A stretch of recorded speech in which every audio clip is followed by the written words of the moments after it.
야곱의 11째 아들인 요셉, 여러분이 잘 아시잖아요.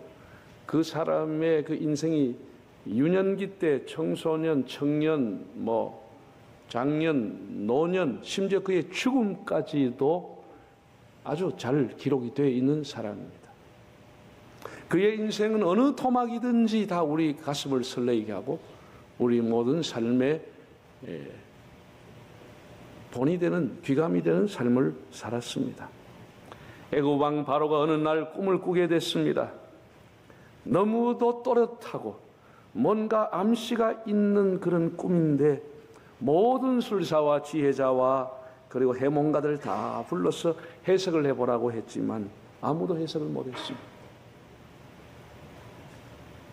이때 술 맡은 관원장이 2년 전에 자기가 겪은 일을 회상하게 됩니다. 자기와 떡 맡은 장관이 함께 실수로 감옥에 들어갔을 때 요셉을 만나게 되고 두 사람이 동시에 두 사람의 장관이 꿈을 꿨는데 그 해석을 요셉이 해주었습니다.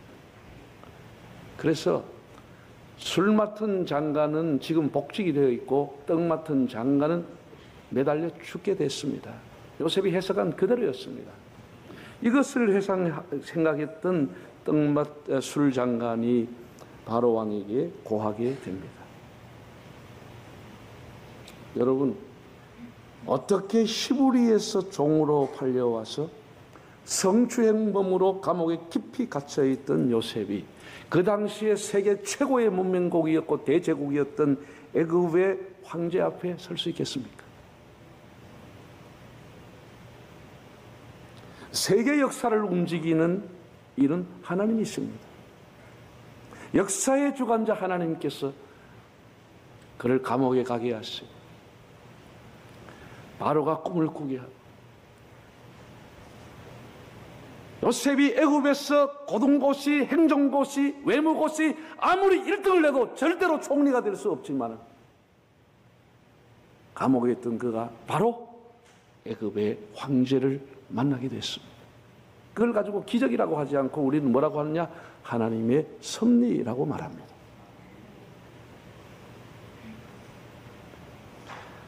하나님은 지금도 하나님을 믿는 사람 한 사람 한 사람의 인생을 이렇게 섭리하고 계십니다. 사랑하는 여러분, 이런 놀라운 일이 하나님을 믿는 사람에게는 일어나는 것입니다. 2년 넘게 감옥에 처박혀 있었던 요셉입니다. 아무도 그를 돌봐주는 사람, 변호인도 없었고 그의 후견인도 없었습니다. 그의 미래는 캄캄했습니다. 미래가 없었습니다. 왕명이 도달하니까 수염을 깎고 새 옷을 입고 드디어 왕 앞에 서게 됩니다. 모든 문무백관들이 주시하는 그 엄중한 자리에 요셉이 불려갔습니다. 요셉이 한을 풀 수 있는 기회가 왔죠. 자기 누명을 벗길 수 있는 기회가 왔죠. 요셉이 뭐라고 하죠? 41장 14절에서 16절을 한번 읽어보겠습니다. 이에 바로가 사람을 보내어 요셉을 부르매 그들이 급히 그를 옥에서 내놓은지라. 요셉이 곧 수염을 깎고 그의 옷을 갈아입고 바로에게 들어가니 바로가 요셉에게 이르되 내가 한 꿈을 꾸었으나 그것을 해석하는 자가 없더니 들은즉 너는 꿈을 들으면 능히 푼다 하더라. 요셉이 바로에게 대답하여 이르되 내가 아니라 하나님께서 바로에게 편안한 대답을 하시리이다. 참 놀랍습니다. 그 당시에 모든 꿈을 해몽한 사람은 술사들이었습니다. 귀신의 힘을 빌렸습니다. 요셉은 왕이 하면 말씀해 보시죠. 제가 한번 풀어드리겠습니다. 자기의 능력을 말하지 않았습니다. 저는 하나님을 믿는 사람입니다. 하나님께서 왕에게 편안한 대답을 주실 겁니다. 자기의 신앙을 고백했습니다. 바로는 애굽의 사람들은 다 태양신을 섬겼습니다. 그는 바로라고 하는 최고의 지존 앞에 자기의 신앙을 고백합니다. 나는 하나님을 섬기는 사람입니다. 내가 섬긴 하나님께서 편안한 대답을 주실 겁니다. 너무 자연스럽게 하나님을 소개했습니다. 하나님은 세계의 역사를 움직일 뿐 아니라 우리 참 보잘것없는 우리 한 사람 한 사람의 꿈까지도 하나님이 다 섭리하고 움직이시는 겁니다. 여러분 요셉이 말하는 거 보세요. 그 지존 앞에서 두려워하거나 벌벌벌 떨지 않았습니다. 슬슬 기지 않았습니다. 아부하지 않았습니다. 자기의 누명을 나에게 억울함을 벗겨달라고 사적인 얘기를 하지 않았습니다.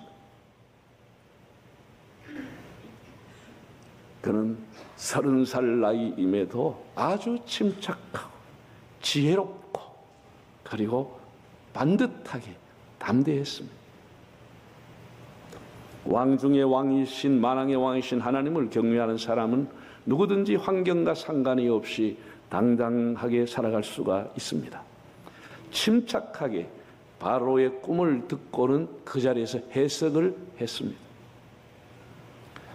바로가 꾼 첫 번째 꿈은 살찌고 건강한 암소 7마리가 풀을 뜯고 있었는데 갑자기 아주 삐쩍 마른 7마리 암소가 나타나서 살찐 7마리 암소를 다 잡아먹는 꿈이었습니다.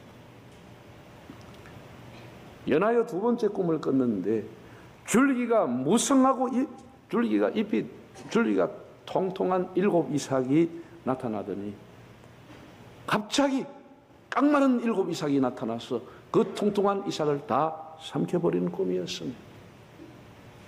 뭔가 심상찮고 뭔가 암시가 있는 것 같은데 그걸 연속적으로 꿨는데도 이 꿈을 아무도 몰랐습니다. 이 꿈을 들었던 요셉은 아주 간단하게 해석을 해버렸습니다. 아주 단순하게 해석을 했습니다. 그 꿈은 다 같은 꿈이다. 같은 내용이다.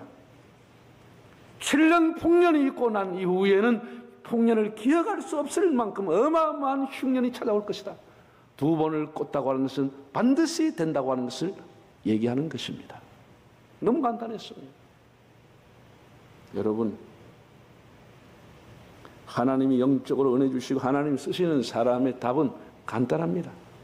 단순해요. 한 주일이나 한 달을 말미를 주십시오. 좀 더 생각해 보겠습니다. 그건 엉터리입니다. 왜 시간을 달라고 합니까? 왜 번민하며 왜 고민을 합니까? 인간적인 해석을 하려고 하기 때문에 복잡해지게 되는 것입니다. 하나님의 일은 단순한 겁니다. 절대로 복잡하지 않아요. 최고의 진리의 법인 생명의 법, 구원의 법이 누구나 들으면 알 수 있는 것이지 고차원 방정식을 풀어야 구원의 도를 아는 게 아닙니다. 예수님의 말씀은 누구나 다 알아들을 수 있는 것입니다. 너희는 세상의 소금이다. 소금이 맛을 잃으면 길가에 버려지는 것이다. 그 해석이 뭐 필요하겠습니까? 그 해석이 왜 필요합니까? 마음이 가난한 사람 복이 있다. 마음이 청결한 사람 하나님을 본다. 해석이 필요 없습니다. 아주 예수님의 복음 진리는 단순했습니다. 복음이 복잡하다. 그건 모르고 방황하고 있는 것이에요. 복음은 간단합니다. 무학력자도 알아들을 수 있고 어린아이들도 듣고 깨닫고 믿고 구원받을 수 있도록 간단한 것. 사람이 생각이 가미가 되면은 간단한 일이 복잡해지기 시작합니다. 어디가 처음이고 어디가 끝이지 모를 정도로 그냥 실다리가 꼬여버리고 왜 사람의 꼼수가 사람의 계산이 사람의 어떤 실리를 챙길 것인가 유익을 볼 것인가 손해를 볼 것인가 이런 걸 따지기 때문에 생각이 복잡해져 버려요. 답이 안 나오는 것입니다. 한번 보세요. 바로가 꿈 2번이나 거듭했습니다. 아무도 못 풀었죠. 왜? 전부 인간적인 생각을 하고 뭘 잘 풀어가지고 왕에게 좀 잘 보일까? 어떻게 한 자리 좀 얻을 수 있을까? 이런 인간적인 생각들이 복잡하게 들어가니까 온 나라, 온 신하, 온 지혜자가 모여도 해결을 못하는 것이죠. 요셉은 아무런 욕심이 없고 단순하게 하나님 주신 지혜를 가지고 풀어버렸어요. 몇 마디로 끝내버렸어요. 그래서 하나님이 주시는 성령의 사람인 것입니다. 그럼 거기에 그치지 않았어요.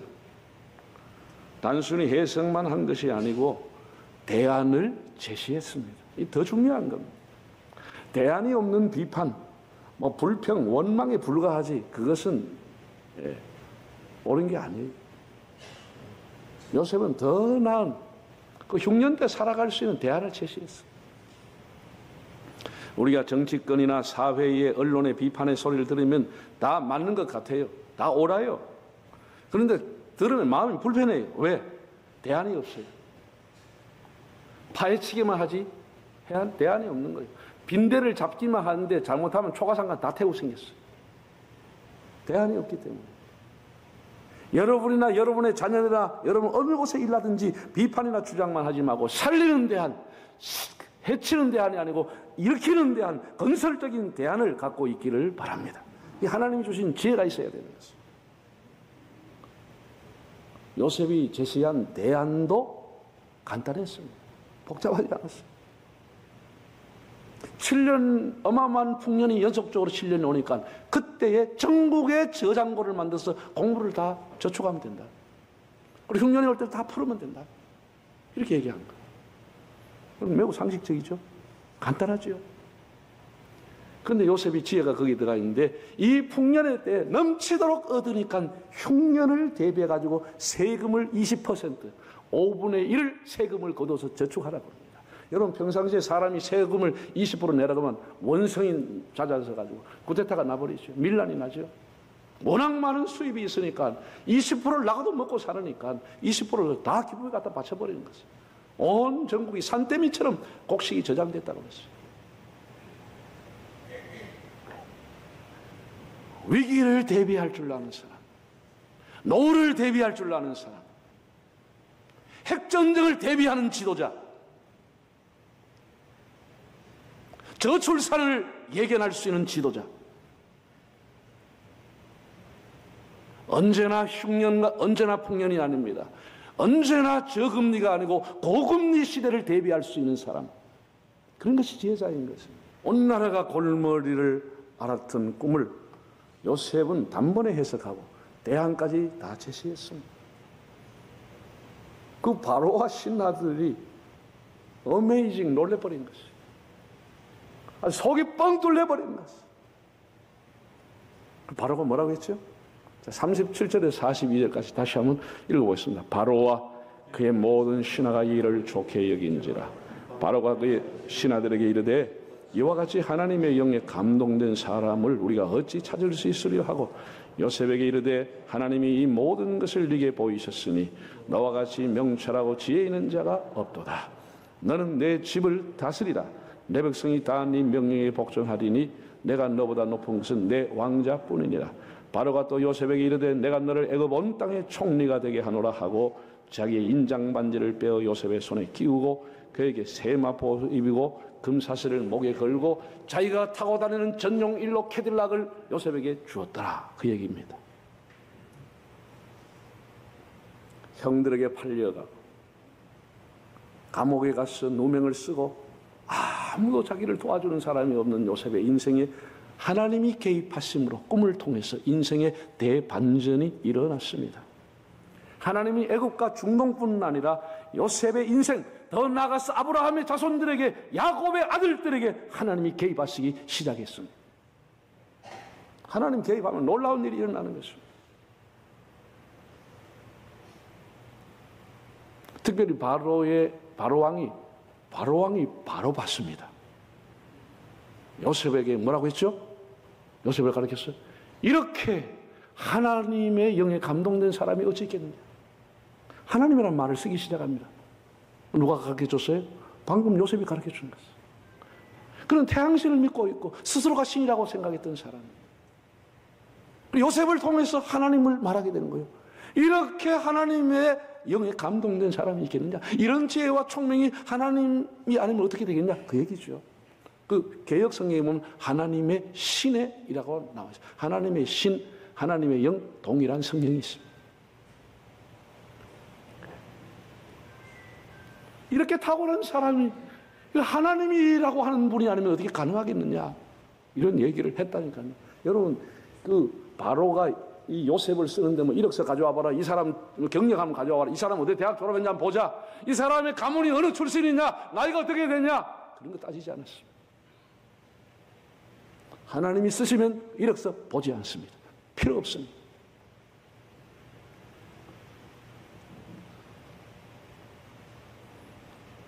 하나님은 지금도 IQ가 뛰어난 사람, 학벌과 경력이 뛰어난 자가 아니라 하나님의 영이 충만한 사람을 쓰시는 것입니다. 우리가 어떤 형편에 살든지 환경에 있든지 그래서 하나님 경외하고 반듯하게 끝까지 하나님 신뢰하고 믿음으로 살아가야 하는 것입니다. 하나님 그에게 성령을 부어주시고 그에게 리더십을 주시고 그에게 능력과 은혜를 주셔서 감당할 수 있게 하시는 것입니다.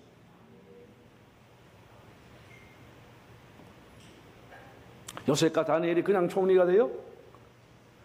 다니엘 같은 사람도 모든 사람이 불을 켜고 흠을 찾아서 흠과 점이 없었다고 했어요. 얼마나 반듯하게 살았어요. 흠과 점이 없었다고 했어요. 그래서 이방 나라의 총리, 전국의 총리가 되는 것이에요. 요셉이 그냥 꿈 하나 풀어서 돼요? 여러분 성경 한번 보세요. 그 보디발의 여주인이 대낮에 아무도 없을 때 자기를 덮쳤습니다. 이 젊고 혈력이 왕성한 요셉에게 좀 엔조이하자고 왔습니다. 요셉이 어떻게 했죠? 내가 하나님 앞에 어떻게 큰 죄를 지을 수 있겠냐? 옷을 벗어 던져버렸습니다. 하나님 앞에서 내가 어떻게 죄를 짓겠냐? 이렇게 얘기한 거예요. 오늘 많은 사람들이 대단한 직업을 가지고 판검사를 가지고 고위공직자가 되고 의사가 되고 변호사가 되고 교수가 되고 대단한 직업을 가져도 낮의 행동과 밤의 행동이 달라요. 사람은 멀쩡한데 집에 가면 달라요. 직장에서는 멀쩡한 사람이 집에 가면 다르단 말이야. 밤이 되면 달라. 그래서 하나님 앞에 버림받는 거예요.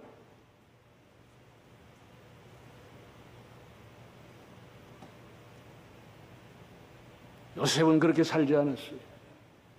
아무도 없고 여자만 자기만 둘이 집에 있었지만 하나님 앞에서 내가 어떻게 죄 지을 수 있겠느냐고. 사람은 다 보지 않고 있지만 하나님은 요셉을 보고 있는 것이에요.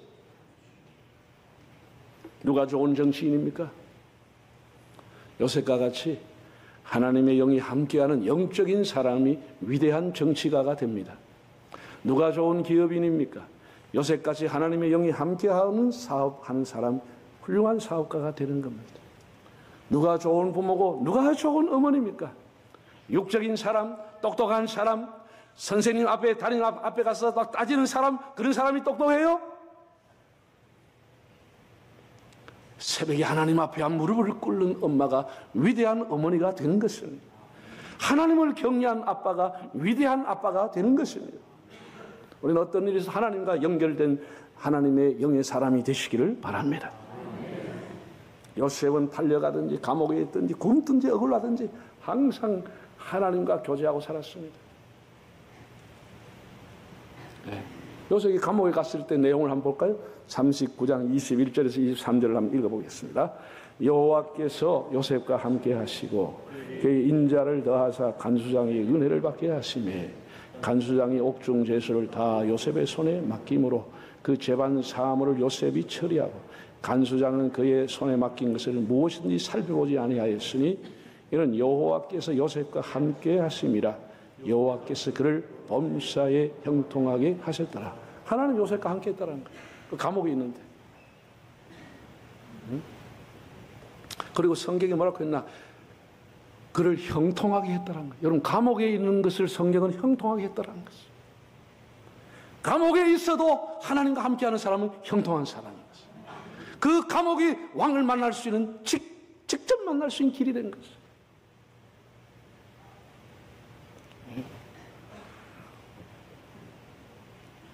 여러분이 어렵다고 형통한 게 아닌 게 아니에요. 우리가 어렵게 살아도 가난하게 살아도 힘들게 살아도 하나님이 함께 하시면 그 사람은 형통한 사람입니다. 다시 바로 왕이 그를 뭐라고 했죠? 창세기 41장 38절 한번 보겠습니다. 바로가 그의 신하들에게 이르되 이와 같이 하나님의 영에 감동된 사람을 우리가 어찌 찾을 수 있으리요? 하나님의 영, 히브리어로 루아흐, 성령 혹은 호흡, 숨결로 해석이 됩니다. 이렇게 하나님의 영, 이런 성령을 받은 사람을 어떻게 찾을 수 있겠느냐?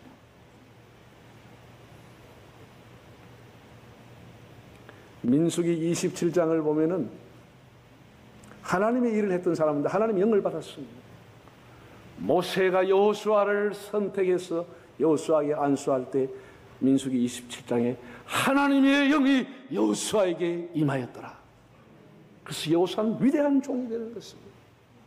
사사기 6장을 보면 미디안과의 전쟁을 앞두고 있을 때 하나님은 기드온에게 하나님의 영이 임함으로 기드온이 300용사를 데리고 가서 미디안을 쳐부순 얘기가 나와 있습니다. 사무엘도 하나님의 영을 어릴 때부터 받은 사람이고, 그 사무엘이 이새의 집에 갔을 때 막내 아들 다윗에게 기름병을 들어 머리에 부었을 때 사무엘 16장 사무엘이 다윗에게 기름을 부을 때 여호와의 영이 그에게 임하게, 하나님의 영을 임할 때 다윗은 골리앗을 물리치고 위대한 이스라엘의 성군이 되는 것입니다. 사람의 지혜와 사람의 능력과 경력으로 되는 게 아니고, 여러분 성경 역사를 보세요. 다니엘에게 하나님의 영이 임했다고 그랬습니다. 사드락 메삭 아벳느고에게 하나님의 영이 임했다고 했습니다. 하나님의 영이 임하는 사람이 하나님 앞에 위대한 사람으로 살아가게 됩니다.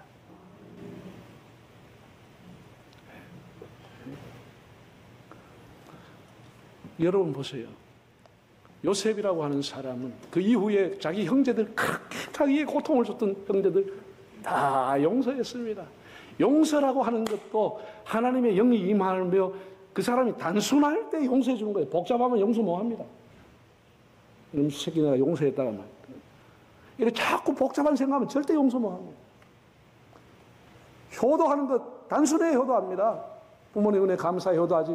내 마음 공부했는데 내 막내 자식이 내보다 더 좋은 공부하고 더 사랑받았는데 가는 뭐야 하는데, 이러면 효도 못 하는 거죠.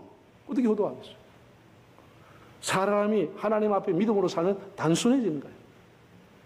단순하면 애국자가 되고, 단순하면 교회 일꾼이 되고, 단순한 사람이 하나님 앞에 쓰임받는 것이에요. 복잡한 사람 하나님 쓰지 않아요.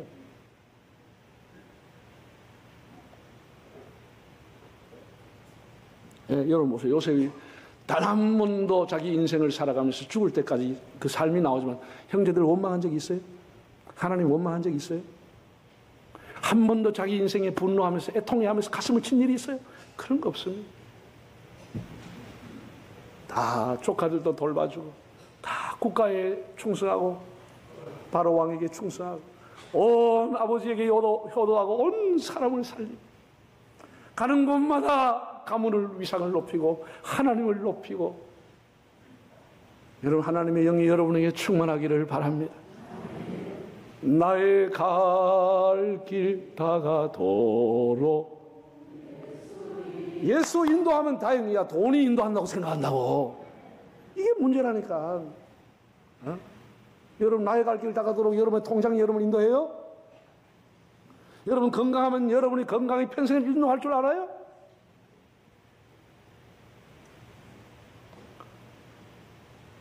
다시. 나의 갈 길 다가도록 예수 인도하시니 내 주 안에 있는 긍휼 어찌 의심하리요. 믿음으로 사는 자는 하늘 위로 받겠네. 무슨 일을 만나든지 만사형통하리라. 무슨 일을 만나든지 만사형통하리라. 할렐루야. 감옥에 있어도 형통하다고 하는 거예요. 여러분이 새빵 살아도 하나님이 함께 하시면 형통한 사람인 것이에요. 이런 믿음이 있어야 되지. 이런 믿음을 가지고. 네?